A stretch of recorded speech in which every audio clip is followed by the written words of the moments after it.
नमस्कार, जय हिंद दोस्तों। कैसे हो आप लोग? आई होप आप सब अच्छे होंगे। मेरा नाम है अनुज कुमार और स्वागत करता हूं आपका न्यूज़ मैंने चैनल पर। जैसा कि आपको आज थंबनेल में दिखाई दे रहा है, योगा डे और समर सोलस्टाइस के बारे में आज हम दोनों के बारे में जानेंगे। ये कहाँ से आता है और सोलस्टाइस कैसे बनता है। ज़्यादा टाइम ना लगाते हुए स्टार्ट करता हूँ अपनी वीडियो। देखिए, हमारे समर योगा दिवस को जो हम आज मनाते हैं, इंटरनेशनल योगा डे, इसकी इतिहास हमारे हिंदू कथाओं से जुड़ा हुआ है। क्योंकि आज जो हम योगा डे मना रहे हैं, वो आज के लिए नहीं मना रहे हैं। ये ऐसा नहीं कि पिछले 5 6 7 सालों में हमने इसे स्टार्ट किया है। ये आज से नहीं, काफी पुराना है। कहते हैं ब्रह्मा जी ने जब हमारी सृष्टि की रचना की थी, तो ब्रह्मा जी ने इस योग की उत्पत्ति की थी। योग का रियल में मतलब समझिए पहले, क्योंकि आपके सामने दिख रहा है ना योग। योग का मतलब होता है रियल में जुड़ना। मतलब आपको अपनी आत्मा से परमात्मा को मिला देना। योग का मतलब आसन करना नहीं होता। जो हम प्राणायाम करते हैं या हमने जो भी योगा किए, वो केवल एक्सरसाइज का मतलब योगा नहीं होता। योगा का मतलब है कि आप अपनी अंदर की आत्मा को, अपने आप को इस तरह से ढाल दीजिए कि आपकी आत्मा का उस परमात्मा से मिलन हो जाए। ये कहा जाता है इस चीज का। ठीक है। आपने नाम सुना होगा, भगवान शंकर का एक आदि योगी भी कहा जाता है। भगवान शंकर को आदि योगी भी कहा जाता है और भगवान श्री कृष्ण को योगेश्वर के नाम से भी जाना जाता है। समय समय पर ये योग की उत्पत्ति होती रही है। ब्रह्मा जी से फिर शंकर भगवान ने योग के बारे में बताया, आदि योगी कहा गया। उसके बाद श्री कृष्ण ने अर्जुन को महाभारत के टाइम पे जो शिक्षा दी थी, आपको याद हो कि गीता के अंदर जो श्लोक लिखे हैं, उसमें भी इसका सिद्धांत दिया हुआ है, इसमें भी इसका विधान दिया हुआ है कि योग, चाहे भक्ति योग, ज्ञान योग या कर्म योग हो, सबके बारे में श्री कृष्ण ने बताया था। एक छोटा सा मुझे टाइमलाइन मिली इसकी सर्च करते हुए, तो मैं इसको भी दिखाना चाहूंगा। हम इंडस वैली में इतिहास में पढ़ते हैं, हम इंडस वैली के नाम पे, जिनको शायद नहीं पता वो आज शायद जान लेंगे। हमारे इतिहास में कहा जाता है आज से लगभग 4,500 साल पहले जो हमारे पास जितने भी प्रमाण मिले हैं हमारे इतिहास के, उसमें कहा जाता है इंडस वैली के टाइम पर हमको एक सील मिली थी। एक सील मतलब एक ऐसी शिलालेख मिली थी जिसमें भगवान शंकर जी ध्यान योगी की मुद्रा में बैठे हैं। मैं बना तो नहीं पा रहा। और आसपास में पशु बने हुए हैं, यानी एनिमल्स बने हुए हैं, इसलिए उनको नाम पशुपति भी कहा जाता है। तो योगा का शुरुआत उस टाइम पे भी थी। ठीक है। इसके बाद हमने देखा, हमें बहुत सारे ऐसे स्क्रिप्चर्स मिले थे जिस जो बताते थे कि उस टाइम पर भी, यानी आज से 4,500 साल पहले भी, उस टाइम पर लोग योग किया करते थे। रोगों को सॉरी योग को माना करते थे। जैसा हमें आगे बढ़ता है, कहते हैं भगवत गीता जब हमें उल्लेख मिला, भगवत गीता लिखी गई। ठीक है। अब इसका कोई प्रमाण नहीं भगवत गीता लिखी कब गई है, कहाँ नहीं गई है, इसमें तो केवल दिखाया हुआ है 500 BC का। लेकिन एक्चुअली में भगवत गीता कहाँ से है?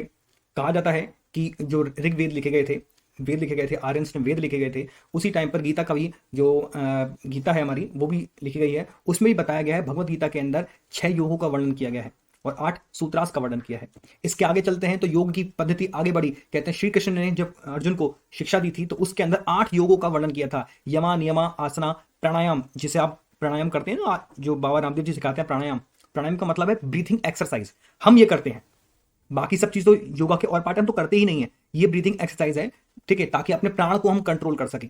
हम अपनी श्वास को कंट्रोल करने की कोशिश करते हैं। और आप विश्वास नहीं मानोगे, ये चीज बहुत ज्यादा फलदायी होती है।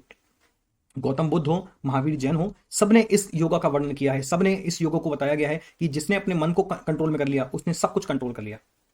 कभी आप टाइम मिले, मेडिटेशन करके देखिएगा। आप 5 मिनट में, 5 मिनट तो बहुत ज्यादा आपको लगेगा, आप 2 मिनट ही केवल अपने मन को शांत करने की कोशिश कीजिएगा और उसके बाद आप देखिएगा आपके अंदर एक नई एनर्जी आ जाएगी। और ये बात सच है। ठीक है। उसके बाद और भी ऐसे मिलते हैं, धरना, उसके बाद धाइना, समाधि। ठीक है। समाधि आपने सुना भी होगा, यूनियन ऑफ डिवाइन, लोग समाधि ले लिया करते हैं। इसके बाद शुरुआत होती है 1100 BC के AD के टाइम पर हठ योगी की। हठ योग, ठीक है, जो हमारे पूरी बॉडी में जो चक्र होते हैं, हमारी बॉडी में चक्र पाए जाते हैं। ठीक है। लाइट ऑफ योगास, ये उसी का ही प्रवृत्ति है। मैं इसकी फोटो लाना भूल गया चक्र की। हमारी पूरी बॉडी में अग्नि चक्र, वायु चक्र, ठीक है, जल चक्र, ये सब चक्र हमें देखने को मिलते हैं जो हमारी पूरी बॉडी को कंट्रोल करते हैं। फिर जैसा कि मैंने बताया, भगवत गीता का ट्रांसलेशन हुआ, तो आपको एक्चुअली ये भी याद करने की चीज़ है आपके लिए कि चार्ल्स विल्किंस थे जिन्होंने भगवत गीता का इंग्लिश में ट्रांसलेट किया था। उन्होंने भी इसके बारे में बताया। ठीक है। फिर इसके योग के जो पोजेस हैं वो निकाले गए कि कैसे कैसे बन सकता है। अब देखिएगा मॉडर्न योगा की अगर बात करें तो 1893 के अंदर, ये हम सबके लिए बहुत इंपॉर्टेंट है क्योंकि ये वो टाइम था जब हमारे पूरे देश का नाम रोशन कर दिया था स्वामी विवेकानंद जी ने। शिकागो के अंदर, अमेरिका के अंदर उन्होंने स्पीच दी थी। उस स्पीच के अंदर 1893 के अंदर, स्पीच के अंदर योगा का वर्णन किया था। और ये वो योग था जिसे पूरे इतिहास, पूरे विश्व ने इसे माना। बाद में तो और भी चीज चलती गई, लेकिन हम अगर बात करें जो आज हम मना रहे हैं 21 जून को, वो मनाते हैं इंटरनेशनल योगा डे। इंटरनेशनल मतलब अंतर्राष्ट्रीय तौर पे इसे लागू कर दिया गया, डिक्लेयर किया गया बाई UN। एक्चुअली हुआ क्या था, सितंबर 2014 के अंदर मोदी जी ने अपना भाषण दिया था और उस भाषण के अंदर, मैं आगे दिखाऊंगा उसमें भाषण में बोला क्या था। उस भाषण में उन्होंने बोला था कि योग क्या है, योग को पहचान मिलनी चाहिए। योग की उत्पत्ति भारत से ही हुई है। जो पूरा विश्व मानता है। योग गुरु बाबा रामदेव, आप सबने नाम सुना होगा। पूरा विश्व उनको मानता है, पूरा विश्व उनको जानता है, क्योंकि योग से कितनी बीमारियां दूर हो सकती हैं ये हम सोच भी नहीं सकते। हमने कई लोगों को सुना भी है लेकिन करते नहीं है क्योंकि बॉडी आलसी है ना। तो 2014 में जब हमने भाषण दिया, उसके बाद 2015 के अंदर उसको एक्सेप्ट कर लिया गया दिसंबर के टाइम में। और यूनाइटेड नेशन, जो पूरे वर्ल्ड का माई बाप कह सकते हैं, सबसे बड़ी ऑर्गेनाइजेशन है यूनाइटेड नेशन, उसने एक्सेप्ट कर लिया कि यस, कि 21 जून को हम योगा डे सेलिब्रेट करेंगे। अब उसके पीछे की भी कही जाती है 21 जून ही क्यों, ऐसा रीजन क्या है 21 जून को ही क्यों आते हैं? कहते हैं कि पूरे हमारी इंडिया का, क्योंकि हम पूरे विश्व का नहीं बोलूंगा, इंडिया यानी नॉर्थ हेमिस्फीयर के अंदर आता है, उस इंडिया का सबसे बड़ा दिन माना जाता है 21 जून। सबसे बड़ा दिन मतलब सबसे बड़ी उम्र का एक कहा जाता है कि ये दीर्घ आयु के लिए माना जाता है कि मनुष्य की दीर्घ आयु होती है। दूसरी ये भी कही जाती है कि सबसे बड़ा दिन होता है। अब सबसे बड़ा दिन क्यों होता है? तो आ जाती है हमारी ज्योग्राफी। आपको पीछे बैकग्राउंड में दिखाई दे रहा है, बीच में सन है, फिर हमारी अर्थ दिखाई दे रही है। चलिए, अब तो ये हो गया योगा का इतिहास। सब चलते हैं सर हम अपने ज्योग्राफी के बारे में। ये भी जान लीजिए, क्योंकि पतंजलि जी का नाम तो भूल गए हम। हमारे इतिहास के अंदर एक ऋषि रहे हैं, ऋषि पतंजलि, महर्षि पतंजलि। यस, ये वही पतंजलि हैं जिनके नाम पे बाबा रामदेव जी ने अपनी कंपनी बनाई है।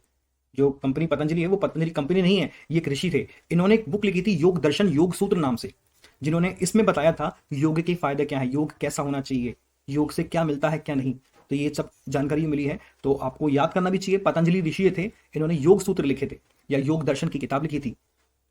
जैसे कि मैंने अभी आपको डिस्कस किया था कि 2014 के सितंबर के अंदर मोदी जी ने भाषण दिया था यूनाइटेड नेशन के अंदर, और 2015 के अंदर हमने एक्सेप्ट कर लिया था कि हम योगा डे मनाएंगे। इस बार इंटरनेशनल योगा डे जो है वो 8th नंबर का योगा डे है। ठीक है, योगा विद ह्यूमैनिटी, ये थीम थी इस बार की। और आप पढ़ सकते हैं कि मोदी जी ने क्या भाषण दिया था, ये नीचे मैंने रेड कलर में लिखा हुआ है। देख सकते हैं कितने लोगों ने सपोर्ट किया था जब इंडिया मोदी जी ने भाषण दिया था। तो पूरे हमारे विश्व में कहते हैं 195 कंट्रीज हैं, क्योंकि यूनाइटेड नेशन के अंदर इतनी कंट्रीज ने साइन किया हुआ है। तो उसमें 175 कंट्रीज ने इंडिया का सपोर्ट किया था कि यस, हम सपोर्ट करते हैं इस चीज का कि योग डे होना चाहिए। देखिए, हम अपने जानते हैं हम अर्थ के बारे में, अर्थ की कुछ चीजें जो हमें जाननी चाहिए। पहली चीज, अर्थ की शेप कैसी है? तो अर्थ की शेप है जियोइड शेप, क्योंकि हमारी अर्थ जो है वो पोल की तरफ से थोड़ी चपटी है और इक्वेटर की तरफ से थोड़ी फैली हुई है। दूसरी चीज अर्थ के बारे में कि अर्थ जो रोटेट करती है वो किस डायरेक्शन में करती है? तो वो है वेस्ट टू ईस्ट डायरेक्शन में हमारी अर्थ रोटेट करती है। ओके।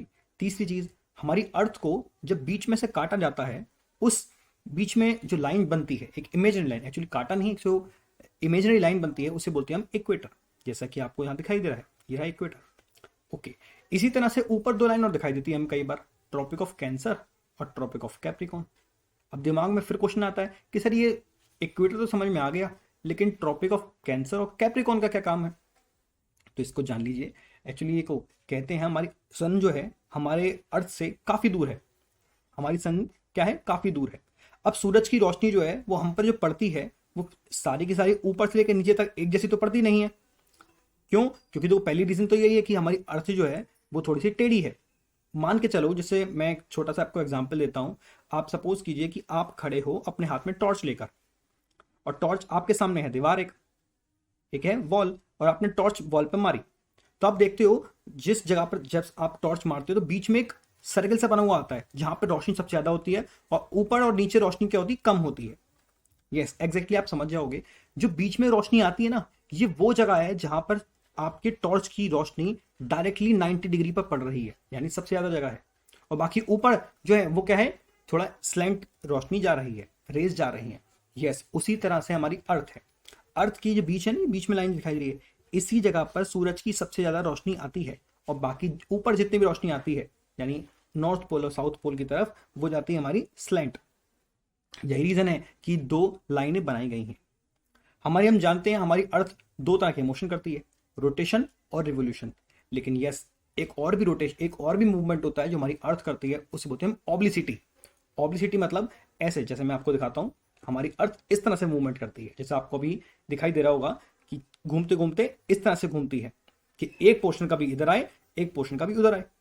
इसी वजह से हमारे समर सोलस्टाइस और विंटर सोलस्टाइस बनते हैं। कैसे? ये सन है आपके सामने दिखाई दे रहा है आपको। जून के टाइम में सूरज की रोशनी जस्ट ट्रॉपिक ऑफ कैंसर के ऊपर होती है 90 डिग्री पर। ठीक है, यानी यहां पर तो रोशनी 90 डिग्री पे यहां आई, बाकी सब स्लैंट जाता है। इसलिए कहते हैं नॉर्थ पोल में इस टाइम पे दिन होता है, और जबकि जो साउथ पोल है वहां पर होती है इस वक्त रात। यहां पर रोशनी आ नहीं रही, आप देख सकते हो। ये सामने वाला ऐसा जो दिखाई दे रहा है आपको, ये बहुत सारा शायद लगता है, स्क्रीन पर इरेज करना है, इरेज हो जाओ, हो गया इरेज। आप देख रहे हो आपके सामने ये दिखाई दे रहा है, ये चीज तो दिखाई दे रही है, ये तो दिन है, ये पीछे का रात है, क्योंकि रोटेशन की वजह से है, ऐसे रिवॉल्यूशन होता है। चलते हैं सर आगे की चीज देखने के लिए। अब देखिए ऐसा क्यों होता है, अर्थ हमारी जो है सन से लगभग 15 करोड़ लाइट ईयर दूर है, तो हमको लगता है कि सन हमें ऐसे देख रहा है, सन की रोशनी हमारे पास सामने आ रही है, लेकिन ऐसा नहीं है। सन की रोशनी हमारे एटमॉस्फेयर में आके थोड़ी टेढ़ी हो जाती है। देख रहे हो आपको दिखा है एटमॉस्फेयर में क्या हो जाती है, थोड़ी टिल्ट हो जाती है, रिफ्लेक्शन इसे बोलते हैं हम, देखा ना रिफ्लेक्शन, कि हमें लगता है कि सन हमारी तरफ आ रहा है, सन बिल्कुल हमारी तरफ भेज रहा है रोशनी, लेकिन नहीं, वो स्लैंड्रिकल आती है, मानिए वो स्लैंट आती है। हमें रियल पोजिशन लगती है कि सन ऐसे है, लेकिन ऐसे नहीं है, वो ऐसे आता है। ठीक है, तो ये देखिए अब आपके सामने जो मैंने कुछ दिखाया है, ये ओब्लिसिटी जो दिखाया था, सॉरी ऑब्लिक्यूटी। देखिए अब होता क्या है, जून के टाइम में जो सन है, सन जो है वो ट्रॉपिक ऑफ कैंसर के ऊपर पड़ता है, इसलिए हमारी इंडिया में बीच में लाइन जा रही है, कौन सी है, ट्रॉपिक ऑफ कैंसर, इसलिए हमें सबसे बड़ा दिन दिखाई देता है और सबसे छोटी रात दिखाई देती है। लेकिन जैसे जैसे टाइम बीतता है, दो 21 जून तो निकल गया, अब 21 जून के बाद क्या, जून के बाद आएगी जुलाई, फिर आएगा अगस्त, फिर आएगा सितंबर, क्या आएगा, सितंबर। अब सितंबर में आप देखना एक चीज नोटिस करना, सितंबर में दिन और रात दोनों इक्वल इक्वल होंगे, जितना दिन होगा उतना ही रात होगी, क्यों, सन की रोशनी जो है वो किस पे आएगी, वो इक्वेटर पे आ जाएगी। उसी तरह से फिर आएगा अक्टूबर, फिर नवंबर, फिर देखेंगे दिसंबर, दिसंबर में से इंडिया में ठंड हो जाएगी, क्यों, क्योंकि ये सन की जो रोशनी थी ना, अब वो ट्रॉपिक ऑफ कैप्रिकॉन पे जाएगी, समझो ध्यान से, क्या है, ट्रॉपिक ऑफ कैप्रिकॉन की तरफ जाएगी। फिर आया जनवरी, फिर फरवरी, फिर आया मार्च। अब मार्च में आप देखोगे फिर से भाई आधा दिन आधी रात, जितने दिन 12 घंटे का दिन होगा 12 घंटे रात होगी। और हाँ, अब खास बात आपके जानने की ये है, आपने नोटिस किया पूरे हमारे साल में केवल 2 महीने ऐसे आते हैं जब मौसम बहुत सुहावना होता है। वो कौन सा, शायद जब ठंड से गर्मी जा रही हो और या गर्मी से ठंड आ रही हो, जैसे कि मार्च, होली वाला टाइम सबसे बड़े टाइम होता है। इसी तरह से सितंबर के टाइम भी होता है, सितंबर के टाइम जब सब कुछ बढ़िया बढ़िया नजर आता है, सब कुछ लगता है मौसम बहुत अच्छा है, जैसे हम बसंत और पतझड़ भी बोलते हैं। आई होप आपको समझ में आया होगा कि क्या रीजन है। इसी को बोलते हैं हम, जो जून में आता है समर सोलस्टाइस, और जो विंटर में आता है उसे बोलते हैं हम, सॉरी दिसंबर में आता है उसे बोलते हैं विंटर सोलस्टाइस, जो आता है 22 दिसंबर को, और जो समर में आता है उसे बोलते हैं हम 21 जून। आई होप आपको सबको क्लियर हुआ होगा, अच्छा लगा हो तो प्लीज़ लाइक और शेयर जरूर करना।